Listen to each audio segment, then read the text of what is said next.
Andor, com fé eu vou, que a fé não costuma falhar. E pra quem teve fé, Andor entregou com o fim dessa segunda temporada, o fim da série. Agora a gente vai analisar quadro a quadro o arco 4 dos episódios 10, 11 e 12, de que é pra mim aí o melhor de Star Wars. Vamos lá.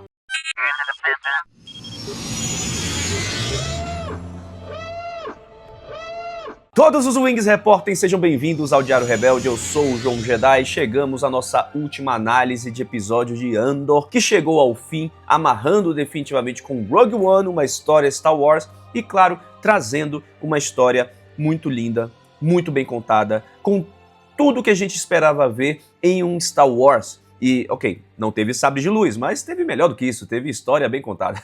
Você pode conferir, inclusive, a crítica dos 10, 11, 12, né, os episódios aí do último arco que tá aqui em cima no card para você assistir. Aqui, como você bem sabe, é a nossa análise quadro a quadro, né, o explicado do episódio. E para já começar explicando, eu quero já dizer que o 10º episódio nos deu spoiler do que a gente poderia encontrar nesse episódio, porque catapimbas. O episódio começa com um preview que já dava para imaginar que o Luthen ia de base. Todo o preview conta a jornada do Eixo, desde a primeira temporada, com a unidade Star Path do Império, com todos os detalhes da infiltração ali de Lone Jung no Bureau de Segurança Imperial. Tudo isso já nos dava uma prévia do que a gente poderia encontrar no episódio, e para mim já era a prévia definitiva de que o Luthen ia... Inclusive, eu tava achando, antes de ver a temporada, obviamente, que o Luthen ia morrer muito cedo. Errou! Eu achava que o Luthen e a Bix iam de base ali nos primeiros, né, no segundo arco, terceiro arco de Andor, mas não. A Bix evacua, ela foge, né, não foge no caso, né, ela deixa o Cassian pela rebelião, né, ela sabia que o Cassian ia acabar largando tudo por causa dela, e ela escolheu a luta, né? Então ela não evacua, não é nesse sentido. Já o Luthen, ele dura até o final mesmo. O Luthen fica ali até a berolinha de Rogue One. Então eu errei completamente nessa teoria.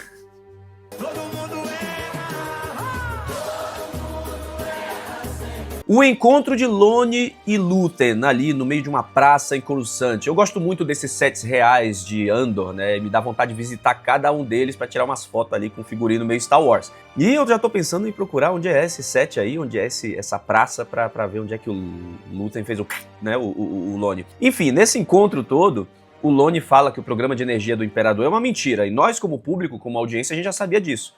Desde o Krennic falando lá, né? Limited power, energy, bababá. Não, era tudo uma grande fachada para encobrir a construção da primeira Estrela da Morte. E aí o Lone começa a mencionar tudo pra gente fazer a amarração final, né? Gorman, Jedha, Scarif, Galen Erso e os Cambal, não sei o que lá. Quer dizer, o Lone acho que ele não fala Galen Erso, quem fala depois é a Cleia. Mas enfim, não é muito cruel o Luthen falar pro Lone sobre Yavin só porque ia matar ele? Aliás, isso era uma coisa que eu tava reparando. Todo mundo fica falando Yavin. Não, ano que vem em Yavin. Não, a gente se vê em Yavin. Daqui a pouco em Yavin.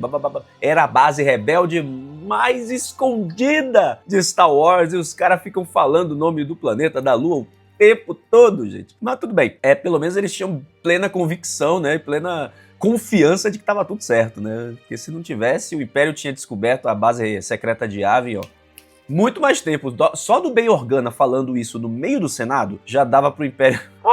Vocês ouviram aqui na escuta? Ele falou Yavin? O que é que tem lá em Yavin?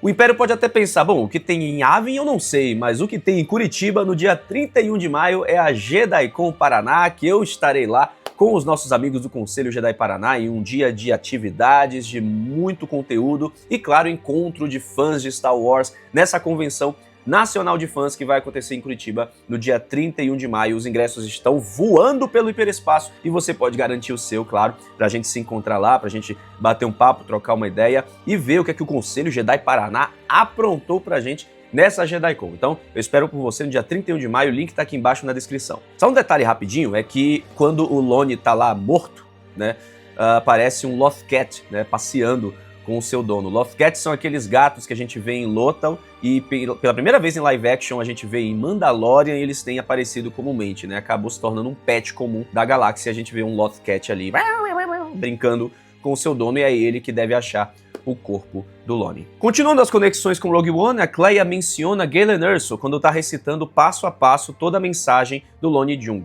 E aí, o nosso amigo Luthen, ele manda a Kleya se mexer. Ele fala que ela tem que ir, que ela tem que se mexer, porque, enfim, é agora, é o último momento deles ali. E o Luthen sabe disso, o Luthen percebe isso. Isso é uma referência, claro, mais à frente nos flashbacks, quando o Luthen diz que quando ele mandar a Kleya se mexer, é pra ela se mexer. E ela toma isso como uma regra e obedece o Luthen incondicionalmente a partir dali.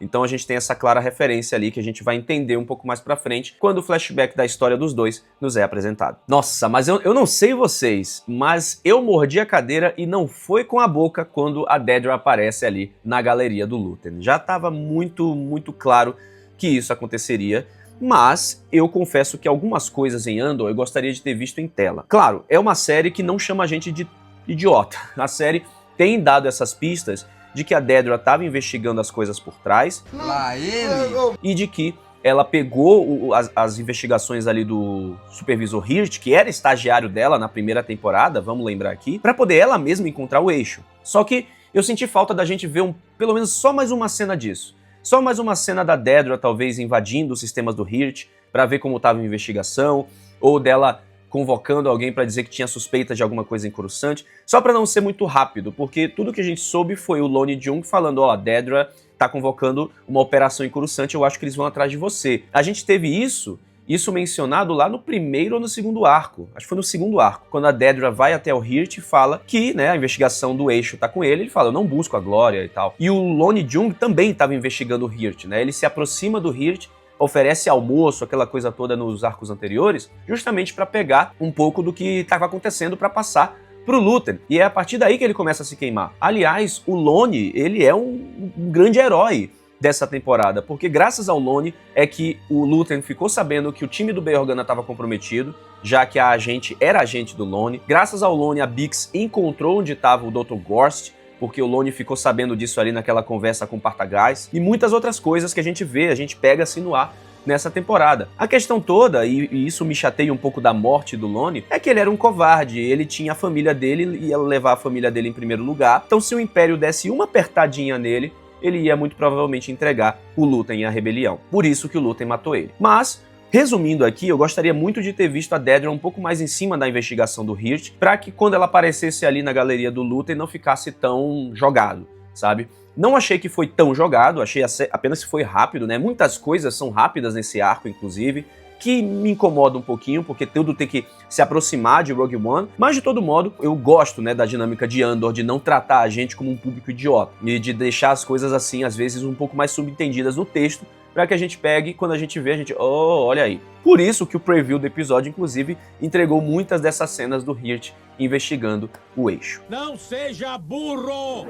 O diálogo de Dedra e Luthen é algo assim de primor. É mais uma vez a equipe do Tony Gilroy botando pra ferrar, eles fazendo esse diálogo da dualidade entre caos e liberdade, né? O confronto entre essas duas ideias. E aí quando a Dedra bota a unidade Starpath ali na galeria, me deu um frio na espinha. Por sinal, mais uma referência. O Luthen, ele pega um sangrador nautolano. Os nautolanos são a espécie do Kit Fisto, é aquela espécie maravilhosa, eu acho incrível o design deles, de nadadores, por assim dizer. Eles são experts em missões aquáticas. Após o Luthen tentar se matar, a gente vê alguns soldados de operações especiais do Bureau de Segurança Imperial. É a galera que a gente descobre no trailer que estava usando aquelas armaduras sem capacete. E só para, né, entendimento geral, porque talvez muita gente esteja pensando por que que os Stormtroopers só aparecem em momentos-chave de Andor e tem muitas tropas sem máscara no Império. Originalmente, o Império Galáctico tinha essas tropas de contenção, né, essas tropas ou de operações especiais ou de contenção de manifestantes e de população.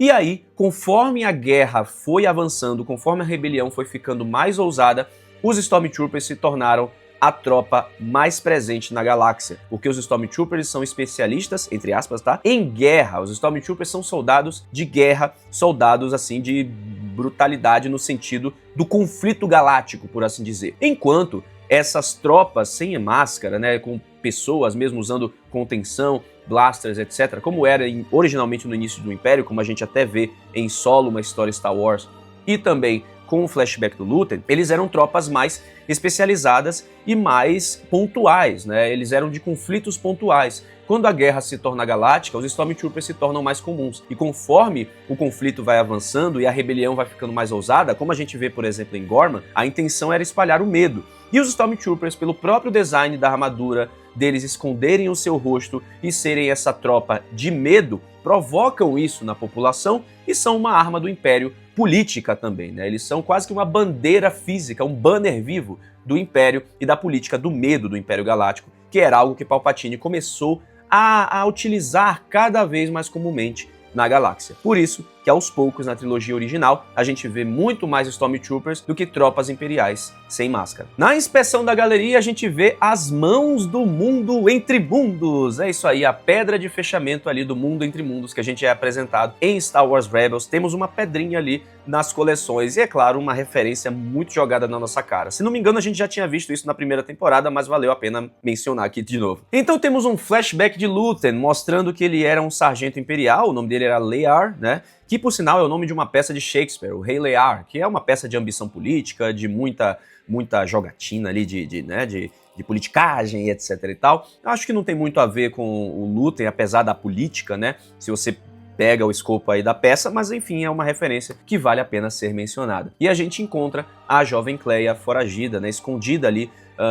nas entranhas da nave, e o Luthen estava tendo um ataque de ansiedade, um ataque de pânico por ver a crueldade do Império Galáctico na invasão naquele planeta, na invasão com aquele povo. E assim, ele abraça a Cleia e os dois vão se unindo aos poucos e tentando encontrar o seu caminho nessa jornada aí para montar uma revolução. Toda a dinâmica do hospital que a gente vê nesse episódio, para mim, foi muito foda, sabe? Eu gostei muito de ver a Cleia em ação, ela apenas uma pessoa provocando toda aquela confusão, mostrando tudo que ela aprendeu com o Luthen nesses anos e como ela realmente é uma força da natureza. Principalmente a Elizabeth Dulall, que é a atriz que faz a Cleia, ela nesse episódio está fenomenal, entregou tudo e mais um pouco. E todo esse arco da Cleia para matar o Luthen, né, é uma regra do próprio Luthen. Foi uma missão que ele deu para ela, se desse ruim. E acaba dando ruim, e ela tem que executar essa missão, que é, infelizmente, acabar com o Luthen, para que ele não revelasse nada, nem sofresse muito mais. E aí, acaba acontecendo o que a gente vê. Inclusive, acho que vale trazer uma curiosidade, né? Em episódio 3, A Vingança do Sith, em Clone Wars, se não me engano também, a gente aprende que o Hospital Geral de Coruscant é o hospital para onde o nosso amigo Anakin Skywalker, Darth Vader, foi levado, onde ele é construído ali no topo, né, com a armadura. Esse não é o mesmo hospital, como a gente pode ver. Talvez não seja o Hospital Geral de Coruscant, pode ser apenas um outro hospital, sei lá, o Hospital Albert Einstein lá da galáxia, o Hospital Albert Einstein de Coruscant. Enfim, não é o mesmo hospital, mas eu gosto muito de ver, novamente, cotidiano, né, coisas do nosso mundo adaptadas para Star Wars. É interessante ver como as cores do hospital são ali, estão baseadas no amarelo, né, de atenção, de advertência, de saúde, e não em vermelho ou em azul, né, de certa forma. Então eu gosto muito dessas adaptações, principalmente do símbolo. Eu tenho certeza que muitos médicos fãs de Star Wars podem estar pensando aí em adaptar alguns cosplays para usar aquele símbolo nos seus cosplays de Star Wars. Aliás, tem uma cena rapidinho que a gente vê um tanque de Bacta ali sendo usado, e eu acho que o tanque de Bacta não ia resolver a situação do Luthen, tá? O tanque de Bacta ele é mais de estamina, mais de repor nutrientes, sabe? É uma cura geral, por assim dizer. E o Luthen precisava de algo um pouco mais localizado, porque ele se esfaqueou no coração. Então, o tanque de Bacta você não joga, não passa uma pomada de Bacta ali e vai curar imediatamente uma artéria, sabe? Então, por isso que o tanque é só mostrado ali rapidamente, uma tecnologia relativamente nova, como a gente vê em Alta República, mas de todo modo, não resolveria o caso do Luthen, infelizmente. Outro detalhe é que a Cleia tá subindo no elevador lá e a gente ouve um pouco do Niamos Mix, que é só a música mais ouvida da galáxia nesse período aí de Andor, o maior hit da galáxia. Pedro Sampaio, da galáxia de Star Wars, compôs aí o Niamos Mix e tá todo mundo ouvindo. Quer dizer, não sei se Pedro Sampaio, sei lá, Alok, Dart Alok, Steven Aoki.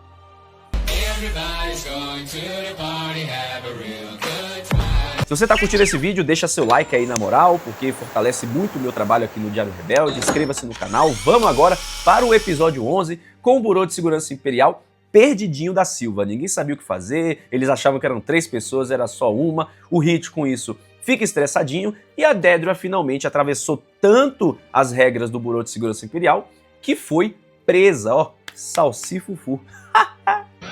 Se Se fodeu. Com a Dedra detida, a gente vê ali que nas investigações que ela fez para entender o que ela estava fazendo realmente em Gorman, ela acaba descobrindo sobre a Estrela da Morte. E como o Lonnie Young tinha acesso aos sistemas da Dedra, deve ter roubado o login dela, qualquer coisa assim, o password, né? E aí ele ficou logado na conta dela, conseguiu ver, inclusive o próprio Lonnie fala isso no episódio anterior, né? Ele conseguiu descobrir a criação da super arma. O que é legal é que eles preservaram muito uma coisa de Rogue One, que é o seguinte: todo mundo nesses arcos, desses episódios, fala que eles descobriram uma super arma, uma arma que está em construção do Império Galáctico. Mas ninguém fala que é uma arma destruidora de planetas. Isso, oficialmente, a rebelião só toma conhecimento em Rogue One, uma história Star Wars, quando Andor encontra o Tivik, que é o contato dele, que fica ligando o tempo todo ali pra ele durante esses arcos de Andor, e é o Tivik que informa que essa arma é uma destruidora de planetas. Então, com isso é que a rebelião toma conhecimento da total potência da Estrela da Morte, e não agora em Andor. Dedra e seu histórico de cavucar onde não deve acaba atravessando mais leis, e aí quem vai resolver é o diretor Krennic, que tá com a bunda que não passa nem Wi-Fi, porque ele vai e ele tava tipo, nossa, o Krennic tava muito puto, e o Ben Mendelsohn, pelo amor de Deus, o cara passeia no papel. Ben Mendelsohn eu queria muito ter entrevistado ele na Star Wars Celebration, uma pena que ele não tava lá, mas ele tá fenomenal em Andor, e ele botando o dedo na cabeça dele assim, é um negócio, sabe? O Império deve ter tanto processo no RH de abuso, assédio moral, que eu vou te contar, viu? Mas enfim, o nosso amigo Krennic, ele começa ali a intimidar Dedra, dizendo: você cavucou, você descobriu, com isso o Lonnie Young descobriu, e agora o meu segredo maior está sendo divulgado pela galáxia inteira. E velho, é um grande efeito borboleta que acontece, né? Desde lá, a primeira temporada, com o Cassian, com os corporativos de Morlana, até o Sírio querendo investigar isso, e o chefe do Sírio falando: não investiga não, deixa pra lá, eles mexeram com a pessoa errada. Se esse cara tivesse conseguido, não tinha Andor, não tinha Rogue One, a Estrela da Morte tinha existido e tava tudo perdido pra rebelião. Mas aí, o efeito borboleta lá atrás chegou até esse momento, que inclusive a gente tem os principais responsáveis aí pela vitória da rebelião no episódio 4, Sírio Kharn e Dedra Meero, que são os dois responsáveis por cavucar e por fazer as coisas em Gorman e na Estrela da Morte a ponto do segredo vazar. E o Krennic, que tá fazendo tudo direitinho, seguindo a cartilha do Imperador Palpatine, agora tá com na mão. Ih, rapaz. A Kleia manda uma espécie de código Morse codificado pra galera em Yavin, mais precisamente pro Wilmon Pack. E lá a gente vê Cassian, Melshi e K2 no momento poker jogando. Eu queria ter visto mais do K2SO, o nosso amigo Alan Tudyk é fenomenal.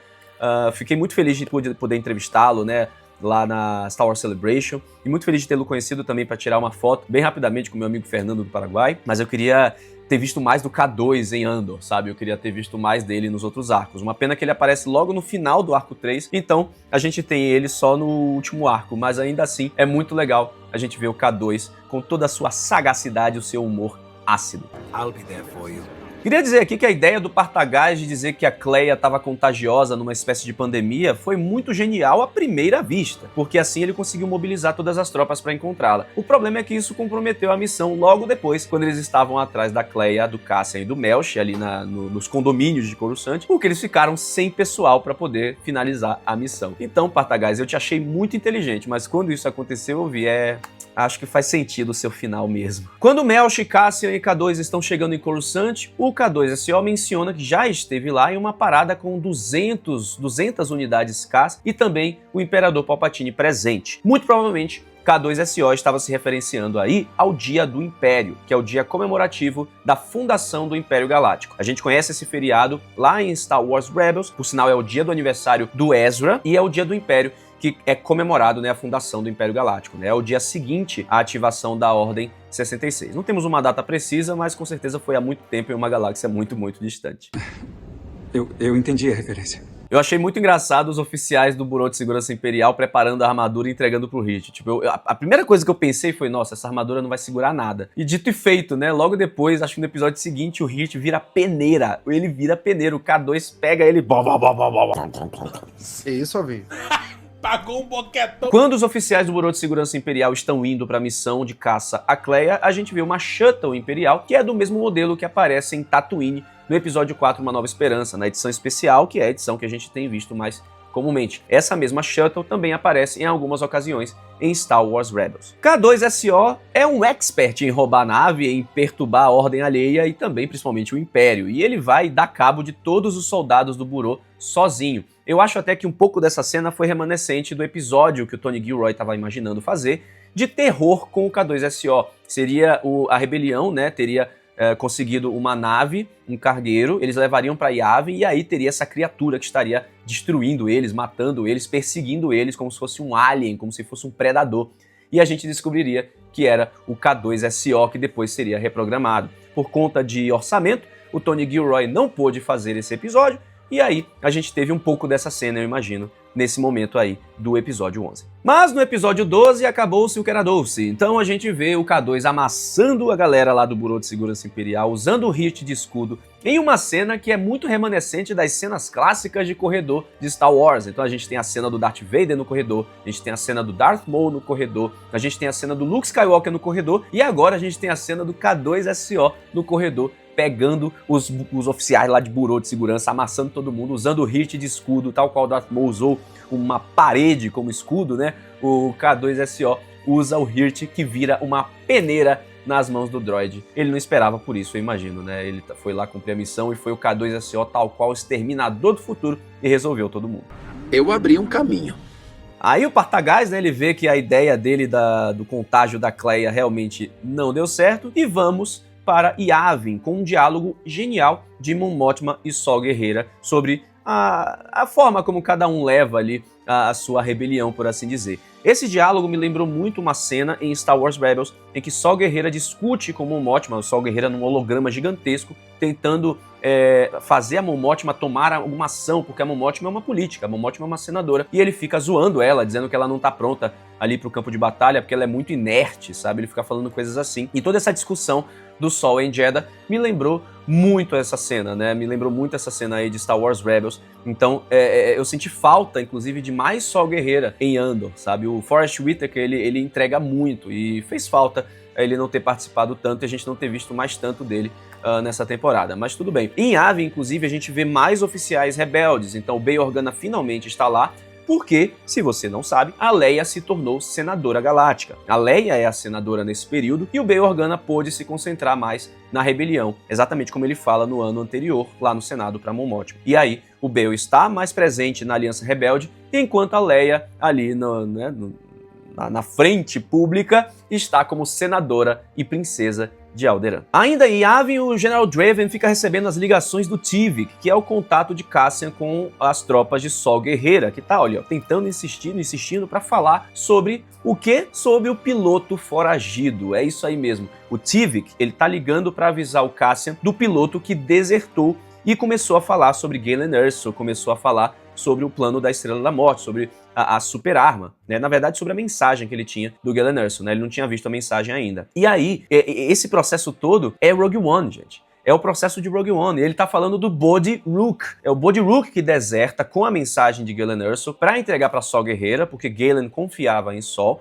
E aí, o Bodhi é o responsável por dar essa fagulha junto com Galen Erso. E o Tivik tá tentando avisar o Cassian sobre isso. A gente tem essa resolução nas primeiras cenas de Rogue One, uma história Star Wars. Ainda nas referências a Rogue One, a gente vê dois senadores aparecendo ali, que são os senadores Jebel e Pamlo. Eles estão ali naquela cena, tava faltando um senador, inclusive um dignatário também que não tá ali, mas tá em Rogue One, e eles falam que estavam esperando o General Merrick e o General Dodonna. O General Merrick é o general do Esquadrão Azul, o do Bigodinho, que também morre em Rogue One, e temos o General Dodonna, que é o responsável pela base de Yavin. O General Dodonna aparece em Rogue One e também aparece no episódio 4, Uma Nova Esperança. E além desses senadores aí de Rogue One, a gente não pode esquecer de mencionar a presença do Almirante Raddus, que é o Mon Calamari azulado que aparece em Rogue One, uma história Star Wars, levando aquela nave capitânia gigantesca para ajudar na Batalha de Scarif, né? Ele era um dos responsáveis pela base de Yavin no momento de Andor. Aliás, esses senadores mencionando aí, né, que o Senado estava financiando o projeto de energia do Imperador sem a menor inspeção, porque é o Império, né? Então, quem que do Império ia inspecionar o Império? Só a Dedra Meero mesmo, e veja no que deu. O Cassian, ele confia em Luthen, apesar de tudo, então se o Luthen deu a vida por isso, é porque era algo muito importante. Ele tenta convencer a galera ali, só que o Bail Organa, ele tá meio cuzão. Bail Organa, eu entendi um pouco da atitude do Bail Organa ali. Eu acho que o Tony Gilroy quis mostrar pra gente que foram essas atitudes retrancadas do Bail Organa que foram a ruína dele. Ele tava meio retrancado, tava meio contido. Eu acho que o fato da Leia existir era um fator muito presente no Bail para ele não ser mais ativo na rebelião e ser muito precavido nas atitudes dele, mas também foi um pouco o fato de que ele foi tão retrancado e tinha tanto dedo para poder fazer as coisas que não adiantou de nada. O povo dele também sofreu. Alderaan explodiu pouco tempo depois, poucos dias depois disso aí. Então, acho que foi um pouco uma forma do Tony Gilroy mostrar que, quem sabe, se o Bail Organa tivesse ido um pouco mais à luta, ou tivesse acreditado um pouco mais no Cassian e no que eles estavam enfrentando, menos gente em Alderaan teria sofrido, talvez, né, não sei, ou morrido. Enfim, fica o questionamento, jamais saberemos. Mas o fato é que o Bail Organa tava um grandíssimo PNC, mas tudo bem, depois a Mon Mothma, né, convence ele. Mas que cara chato! Ah, gente, eu esqueci de mencionar uma coisa lá atrás com o General Draven, quando o Tivik tá ligando o tempo todo. O soldadinho, que é das comunicações de Yavin, que fala com o General Draven, dizendo, o Tivik tá ligando, sei lá, um senhorzinho de bigode, é o mesmo de Rogue One. Os caras acharam o mesmo soldado de Yavin que encontrou as comunicações de Scarif e da batalha ali do Esquadrão Rogue One pra roubar os planos da Estrela da Morte, e botaram ele ali. Então é o mesmo personagem que tá entendendo, que tá pegando as comunicações do Tivik. Eu achei isso uma referência muito singela e muito legal ao filme. Vel vai tentar entender se o que o Cassian fala vale, e assim eles vão fazer um brinde ali, e nesse brinde eles rememoram todos os mortos em Andor, né? Anteriormente também, né, no arco anterior, o Luthen rememora todos os planetas que o Cassian passa, e dessa vez a gente se lembra dos mortos que valem a pena, no caso, né? Ninguém lembra daquele cara ali que queria roubar os créditos, que era o cousin do The Bear, né? Ele não merece ser lembrado. Mas os outros são lembrados e é muito bonito. E na sequência a gente tem o discurso do Nemik, né? Tocando em reprise. Então, a gente aprende que esse discurso estava sendo divulgado pela rebelião à torto e à direito. O manifesto do Nemik sendo divulgado à torto e à direito, e o Bureau de Segurança Imperial não conseguiu conter. E assim, a gente tem o Partagás percebendo que ia sofrer as consequências das suas falhas e, numa atitude covarde, no caso do Partagás, tá? No caso singelo do Partagás, que sofreria as próprias torturas e sanções corporais, por assim dizer, que ele mesmo instituiu aos rebeldes, ele optou por finalizar com a própria vida. E foi a saída que ele encontrou, porque ele estava marcado já para... Enfim, ele seria preso, seria torturado, ele ia tomar uma sanção imperial muito gostosa aí na cara dele. E ele optou por isso. Eu achei trágico, eu tive que ver a cena 2 vezes pra entender de onde veio isso, né, pra entender as motivações do Partagás pra ele acabar com a própria vida. E no final eu entendi, né, que, enfim, as falhas chegaram a um momento em que ele não tinha nenhuma saída e ele optou por isso. Eu fico muito triste com a notícia dessa! Eu fico muito triste! Não, muito bom o K2 dizendo, o homem que você não gosta está aqui. O Bail chegou. Eu achei muito legal isso. O Bail fala também, né, que se ele morrer lutando contra o Império, melhor cair atirando. Total, né? Finalmente Bail tendo alguma atitude, uma pena que foi tarde demais. E aí, pela primeira vez, a gente tem a menção ali, a frase icônica de Star Wars, que é o Bail Organa falando Que a força esteja com você, capitão. O Bail Organa sempre foi um grande amigo do Jedi, sempre foi um grande amigo do Yoda, do Obi-Wan, e ele teve um convívio muito forte com os Jedi durante as Guerras Clônicas. Então era natural que ele tivesse essa frase, e natural que a frase que a força esteja com você se tornasse presente cada vez mais na Aliança Rebelde, na Rebelião, como um símbolo, como um token dos Jedi que lutaram pela galáxia. E assim, a gente tem o Bail se despedindo do Cassian, desejando que a força esteja com ele, para ele ir averiguar o que o Tivik estava falando e todas essas coincidências sobre essa super arma que o Império está construindo. Quando a gente vê o Cassian caminhando, a gente vê um esquadrão correndo com o Melshi à frente, e esse é o esquadrão Rogue One, é a galera que depois decide se juntar ao Cassian e ao próprio Melshi para morrer em Scarif, na missão Rogue One do roubo dos planos da Estrela da Morte. Essa mesma galera que tá correndo ali, dá pra ver o Baal, inclusive, que é o alien ali no meio da galera. A gente vê também o Perrin casado não sei, mas pegando, né, a esposa do Davos Skaldon, tudo ficou em família ali, né, e os dois aparentemente com sérios problemas alcoólicos. A Dedra usando o lookinho laranja e branco de Narkina, porque ela agora está prisioneira, e eu achei muito bom que eu estava usando esse look na Star Wars Celebration, e a atriz da Dedra percebeu que eu já sabia o fim dela, porque eu já tinha assistido. Foi um momento muito legal.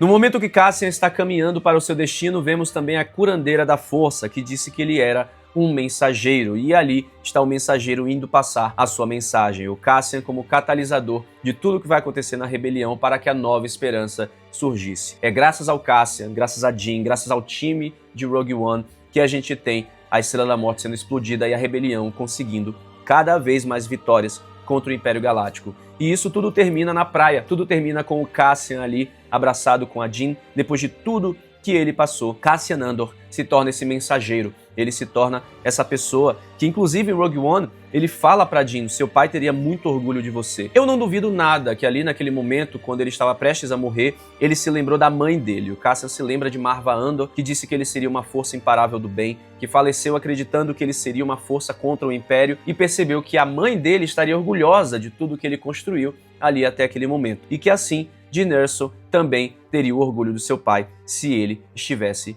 vivo. E, infelizmente, Bix, que desejava ver Cassian no final daquilo tudo, e ele só teria um amanhã, só teria um futuro, se o Império fosse derrotado, jamais verá o seu amado, que encontrou seu fim ali na praia, pela Estrela da Morte, pela própria arma que ele, sem querer, ajudou a construir lá em Narkina 5. Vemos também Sol Guerreira em Jedha, observando um Star Destroyer em cima da cidade de Jedha, da capital ali, da Lua Santuário de Jedha. O Krennic observando os estágios finais da construção da Estrela da Morte, indo tudo para o seu desfecho em Rogue One, uma história Star Wars. E também vemos o epílogo, em que Bix estava grávida, e talvez isso também tenha sido uma força motriz para ela fugir, para ela se exilar e abandonar Cassian para que ele pudesse lutar pela rebelião. Talvez foi isso que ajudou ela a tomar essa decisão e assim ela encontrar esse presente um pouco mais pacífico para que o Cassian pudesse finalmente se dedicar por completo, 100%, à Aliança Rebelde e ela pudesse, quem sabe um dia,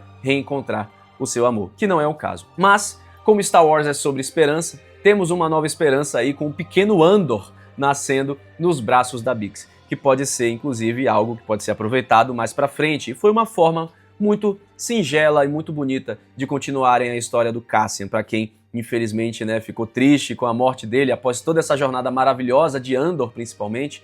A gente tem aí o legado do Cassian continuando com o filho dele e da Bix, em um final lindo, porque tocam os créditos. Gente, sobem os créditos de Andor e no final toca o tema de Star Wars, sabe? Os créditos começam a tocar e aí toca o tema de Star Wars pra fazer a ligação com Rogue One, pra fazer a ligação com a saga Skywalker, porque Andor é isso. Andor faz parte de algo muito maior e começou ali com uma mosquinha e terminou com a rebelião sendo vitoriosa. Essa história Star Wars é a história que me arrepiou, que eu amei seguir, que eu amei assistir, que eu amei estar com o elenco, viver Andor intensamente, e eu espero muito que vocês também tenham amado essa série assim como eu amei. Por mais histórias lindas de Star Wars e por mais você aqui comigo no Diário Rebelde, aproveitando os meus conteúdos, conversando, a gente trocando muita ideia e aproveitando Star Wars, né, curtindo Star Wars, amando Star Wars da maneira que a gente tem que amar. Obrigado por estar comigo aqui no Diário Rebelde e que a força esteja sempre com você.